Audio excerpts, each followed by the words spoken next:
Top quality और consistent performance के लिए सिर्फ सिल्वर पंप। टॉप क्वालिटी और कंसिस्टेंट परफॉर्मेंस के लिए सिर्फ सिल्वर पंप, नाम याद रखना।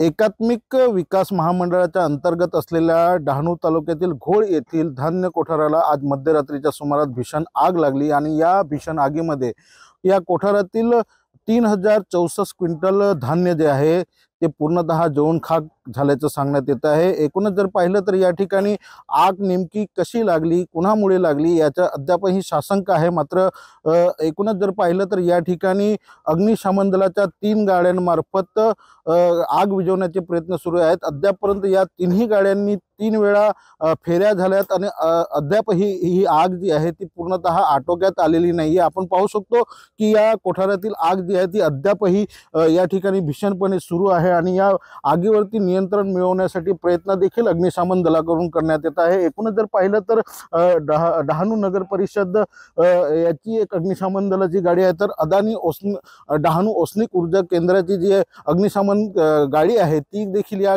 आगीवरती नियंत्रण मिळवण्याचा मोठ्या प्रमाणावर प्रयत्न करते। मात्र असं सांगण्यात येत आहे की आग कुणीतरी लावली गेली असल्यामुळे त्याचा तपास करणं गरजेचं आहे। सध्या या ठिकाणी आदिवासी विकास महामंडळाचे कर्मचारी, अग्निशमन दलाचे कर्मचारी आणि पोलीस देखील या ठिकाणी घटनास्थळावर दाखल झालेले आहेत। कॅमेरा पर्सन कुणाल लाडेसह प्रवीण चव्हाण, TV9 मराठी, पालघर, डहाणू।